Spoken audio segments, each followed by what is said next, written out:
Welcome to the Slop Farm. Enjoy the video. In this video, I will explain how to make chicken noodle soup with leftover chicken. First, gather your ingredients.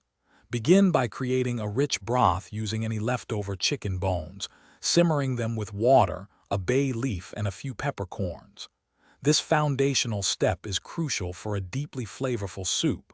While that simmers, prepare your vegetables for the next stage.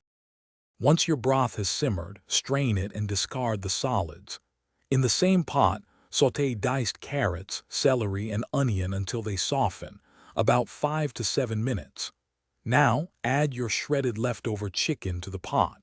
Pour the strained, flavorful broth over the vegetables and chicken, bringing it to a gentle simmer. Now it's time for the noodles. Add about 1 1/2 cups of your favorite egg noodles directly into the simmering soup. Cook them until they are al dente, which typically takes 8 to 10 minutes. Taste and adjust the seasoning with salt and freshly ground black pepper. A sprinkle of fresh parsley at this stage adds brightness. Your delicious homemade chicken noodle soup is now ready to enjoy. Carefully ladle the hot soup into individual bowls. For an extra touch, you can garnish each serving with a bit more fresh parsley or a dash of black pepper.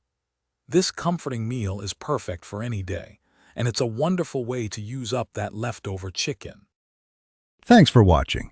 Consider subscribing if we helped you today.